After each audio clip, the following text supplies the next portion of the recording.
Larissa, eu estou aqui com a Liz Valente. Hoje a gente vai apresentar o trabalho Paisagem Natural e Patrimônio Histórico nas Margens, uma análise da expansão urbana periférica em Viçosa, Minas Gerais, Brasil. Esse trabalho também foi feito em colaboração com os professores Tereza Faria e Ítalo Stefan, da Universidade Federal de Viçosa.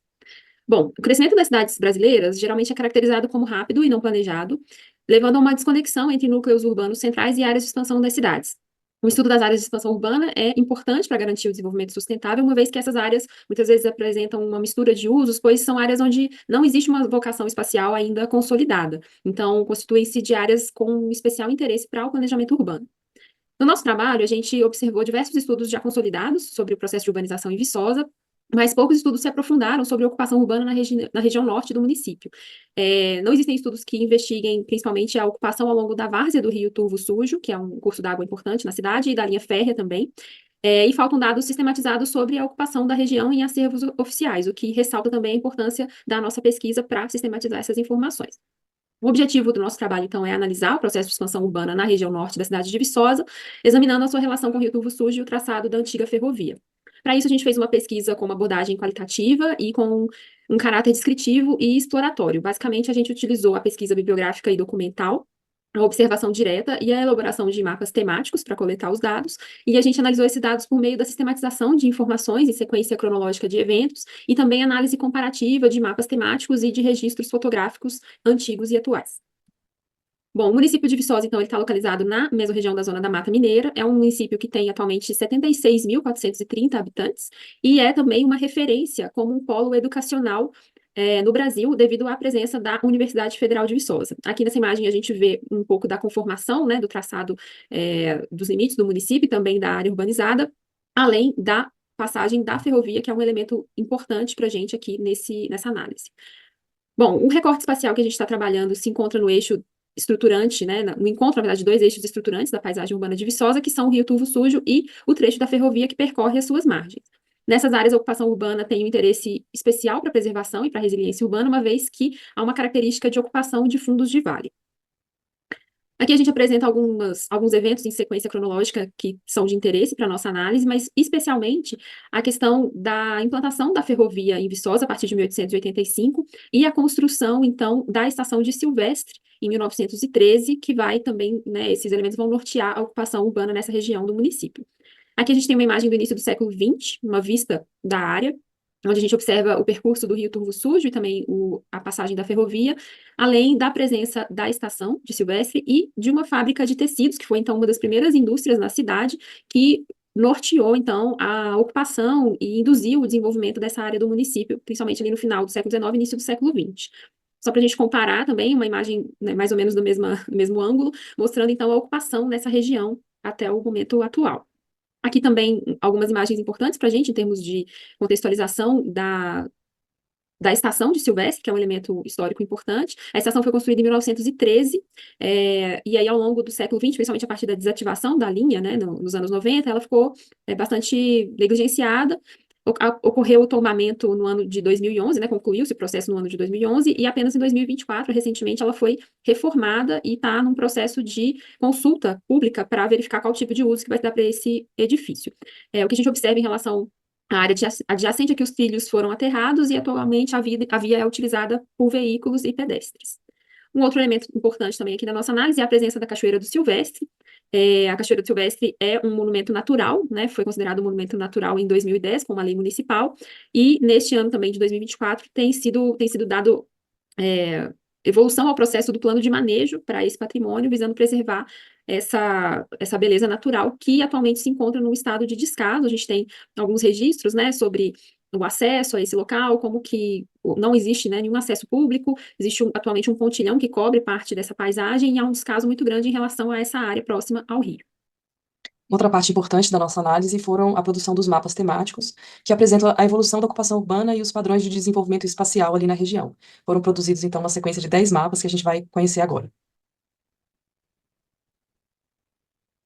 Esse primeiro mapa apresenta os elementos estruturantes, né, do nosso interesse de pesquisa, que é a presença do rio Turvo Sujo, em azul, e a linha férrea, em vermelho, o trecho norte do município.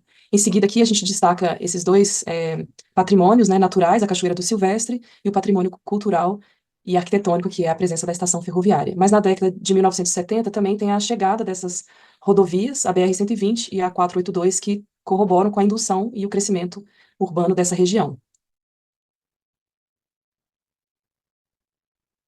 Aqui a gente categoriza, né, os bairros presentes na região de interesse e começamos a fazer uma descrição dessas ocupações. Então, a gente tem uma diversidade de uso do solo, a gente tem bairros verticalizados, como Liberdade, João Brás, tem bairros que são principalmente compostos por edifícios residenciais unifamiliares, como é o caso enigmático aqui do Inconfidência, mas também grande parte do Silvestre e do Júlia Molar. Temos loteamentos com características rurais, como o Zigue-Zague e a Violeira, e tem também bairros muito adensados, como Cidade Nova, o São José, o Amoras, o Boa Vista e o Valaçu. E, além disso, o Distrito Industrial de Viçosa também fica localizado dentro do nosso recorte, no bairro Barrinha. Aqui a gente apresenta um crescimento da chegada de diversos condomínios fechados em áreas menos adensadas, especialmente a leste da BR-120, conformando clusters na circulação privatizada. E também a chegada e presença de instituições que vão atrair o desenvolvimento para essa região, a Univiçosa, o Clube Recanto das Águas e especialmente o Centef, o Parque Tecnológico de Viçosa.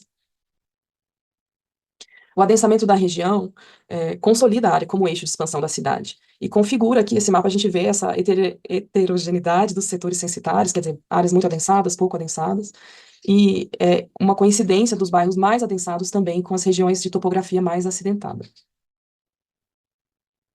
Agora a gente vai ver, por meio de fotos de satélite, para identificar historicamente a chegada dessas ocupações, algumas delas. Então, o mapa de 2002, a gente percebe um adensamento bem menor, e no mapa seguinte, 2011, algumas chegadas de novas vias. Então, em amarelo a gente tem esses loteamentos, essas novas vias, né, construções. Em azul, a instalação de áreas com uso institucional, e em vermelho, os aterros e os botaforas, que é uma coisa que acontece bastante justamente entre a linha férrea e o Rio Turvo Sujo. Isso acontece em 2011 e em 2023, novamente, a gente tem mais aterros chegando, 2 novos, né, e novas vias foram abertas, mais loteamentos. Então, vai consolidando mesmo uma área de expansão, uma área em que tem recebido novos investimentos, novos empreendimentos espaciais. Uma análise do traçado das vias da região apresenta realmente vias muito irregulares, uma ausência de padrão na conformação dos arruamentos dos bairros, a ocupação ainda conformada a uma das margens do rio Turvo Sujo, em congruência com o traçado da ferrovia. A gente não vê esse adensamento acontecendo do outro lado do rio ainda. E um destaque aí para essa presença de vias coletoras, a partir das quais são criados esses bolsões nos bairros, cujo único acesso ao restante da cidade se dá pela via corretora original, criando assim diversos nós na malha viária. A ocupação urbana, heterogênea e complexa dessa região é consolidada pela presença de usos diversos do solo, né? A gente tem condomínios fechados, áreas verticalizadas, assentamentos formais, informais e atividades rurais. E certamente essas ocupações foram feitas de maneira espontânea ao longo do tempo. Há, por todo o recorte, falta de infraestrutura urbana e problemas em áreas próximas ao Rio Turvo Sujo e antiga ferroviária, que está em estado de bastante degradação. O plano diretor de Viçosa, que foi atualizado em 2022, ele aponta a necessidade de um uso adequado dessa região de várzea dos rios da cidade, mas há falta de critérios claros na lei de uso e ocupação do solo para direcionar os produtores do espaço em como isso deve acontecer. E o que a gente vê acontecer são práticas ilegais de ocupação das margens do rio e também sobre os trilhos da ferrovia. A gente observa que essa região é uma região que tem um potencial de regeneração, né? Tem um potencial para contribuir para uma ocupação que seja mais favorável, digamos assim, né, às margens do rio.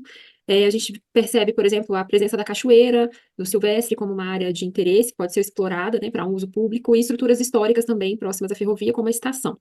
A gente sabe que tem coisas acontecendo, então a própria reforma da estação, o plano de manejo, né, da cachoeira, então isso pode contribuir para um melhor uso dessas áreas, mas a gente também tem desafios em relação à preservação. A gente mesmo teve dificuldade de obter alguns dados históricos e documentais sobre essa região, mas, né, é preciso continuar pesquisando, tendo em vista a relevância dessa área.